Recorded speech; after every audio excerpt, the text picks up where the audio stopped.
Hey, hey, hey!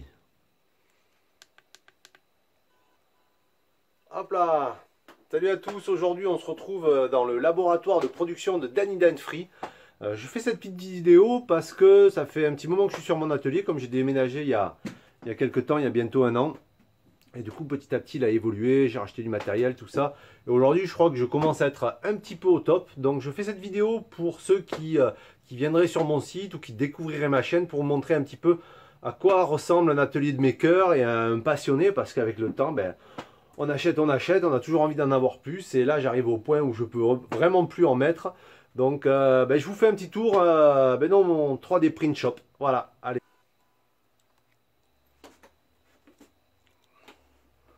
Ok, ben voilà, on va commencer par ici.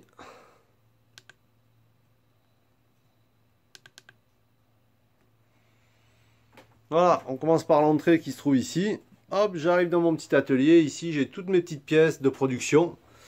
C'est une partie de ce que je vends, donc j'ai toujours un petit peu de stock. Là, bon, c'est un peu le bordel, hein, c'est la paperasse du maker.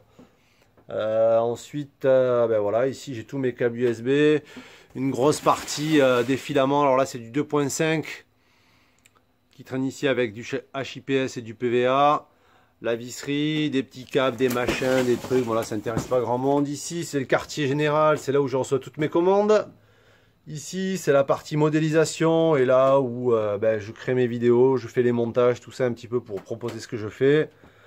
Là, ici, c'est la partie aussi impression 3D et tout ce qui est petites pièces d'électronique et tout avec mon bureau, mon petit poste à souder. C'est là ici que je développe un petit peu et je crée tous les petits composants. Allez, encore un peu de stock. Ici, on a du filament. Alors là, on est sur la partie PLA en 2,85. On a encore des petits accessoires, des machins. Hop, là en bas, pareil. Partie avec tout ce qui est électronique et composants. Alors, on va passer à la partie un petit peu plus intéressante. Alors ici, on a la Sigma R17, une super imprimante avec deux bus dissociés qui coûtent quand même un petit bras. Mais bon, à un moment, il fallait investir. Là, on a la dernière Ultimaker 3. Alors là, là, il y en a qui vont souffrir hein, parce qu'elle est actuellement à 3600 euros. Et moi, j'ai eu la chance de la trouver à 1600 euros sur le bon coin. Un mec qui l'avait acheté, qui savait pas trop s'en servir. Donc du coup, il m'a fait un bon prix. Ici, on a des CR7. Ça, c'est pour la petite production en série parce que des fois, j'ai des pièces qui sont pas très énormes. Et en fait, c'est bien pratique d'avoir ces petites imprimantes parce qu'elles sont pas très encombrantes et elles permettent de pouvoir imprimer rapidement, quoi. Et là, là-haut, on a un petit peu tout ce qui est graisse, bricolage, voilà, tout ce qui permet là, les petits éléments. Alors, il y en a encore au plafond hein, parce qu'il faut vraiment essayer d'en mettre un peu partout. Là-haut, j'ai toutes les boîtes des Steadicam. Ici, j'ai ma partie atelier. Hop. Voilà, et tout ce qui est bricolage, tout ce qui me permet de pouvoir gratter, frotter les éléments, les nettoyer, les développer. Ensuite là-dessous, là ici pareil, hein, j'ai encore des petites pièces. Alors là vous allez vous dire ouais c'est un climatiseur, ben oui parce qu'il fait super chaud et c'est vrai que l'été moi je suis sous les plafonds et ça on crève de chaud et surtout l'avantage qu'il a ce truc c'est qu'il fait absorbeur d'humidité. Donc ça me permet de pouvoir éviter d'avoir de l'humidité dans mon atelier. Là en bas encore on a des bobines d'ABS. Ici on a la CR9 et l'Ultimaker 2, ça c'est la toute première que j'ai achetée, elle a bientôt 3 ans et franchement elle marche toujours aussi bien. Juste au-dessus on a deux Anycubic i3 Mega, pareil, fonctionne super bien. Le seul défaut sur ces imprimantes là, c'est que quand on met la carte SD, en fait on n'a pas de folder, on accède directement à tous les fichiers sur la carte SD, en fait ils sont pas triés et c'est vrai que c'est pas très top quoi. Donc voilà, aussi encore une petite imprimante, encore une série de CR7. Enfin, vu le rapport qualité-prix qu'elles ont, je ne pouvais pas m'en priver. Ensuite, ici, on a tout ce qui est encore PLA. Encore du stock. Et là-haut, encore du stock de PLA. Moi, je travaille beaucoup avec Colorfab et le Polymax et Form Fortuna parce que c'est vraiment des bons matériaux. Et avec le temps, j'ai fait mes petits réglages. Là, ici, c'est tout ce qui est mes petits accessoires. Ensuite, ici, on a la 3D Up Mini qui coûte environ 213 euros, là, que j'ai reçu dernièrement. Je l'ai acheté sur Amazon, il y avait une promo. Je pensais pas qu'elle ferait un bon travail, mais franchement, j'ai fait une dizaine de prints et ils sont tous aussi bien de qualité. Par contre, on peut pas aller très vite avec, hein.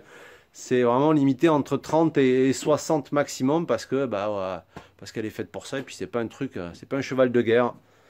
Voilà, ici on a un petit bureau, pareil encore avec des petites boîtes, des rangements.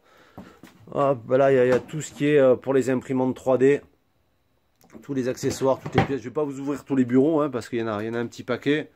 Voilà, encore un beau bureau là-bas derrière. Là ici on a la Tevo,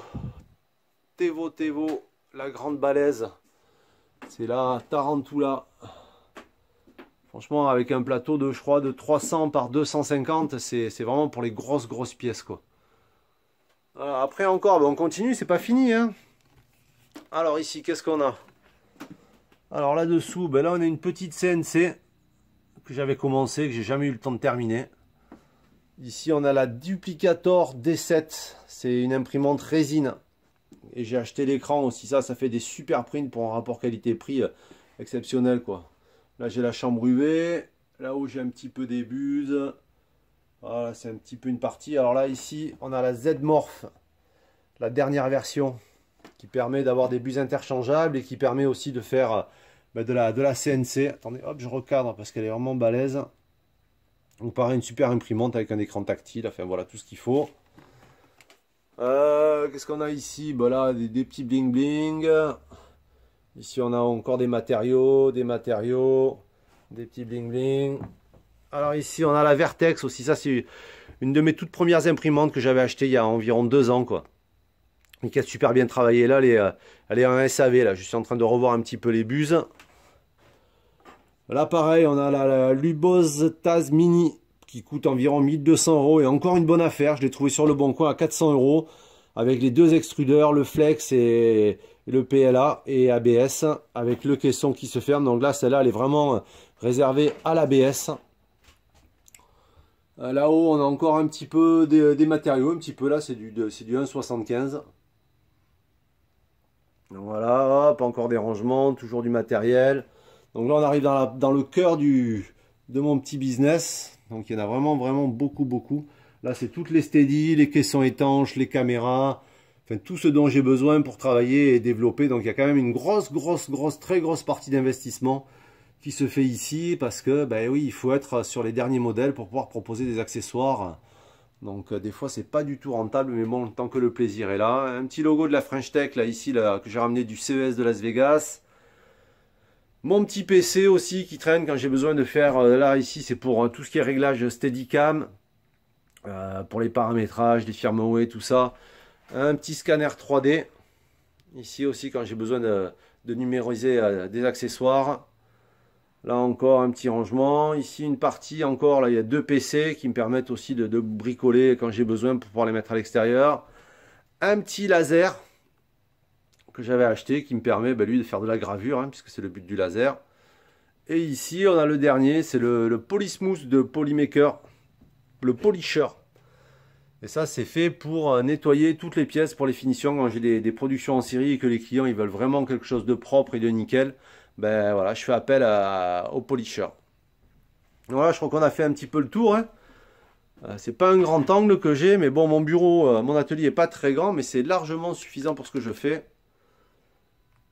Donc voilà, petite visite rapide et courtoise de mon espace de travail. J'espère que ça vous a fait plaisir, que ça vous donnera aussi envie de découvrir tout ça.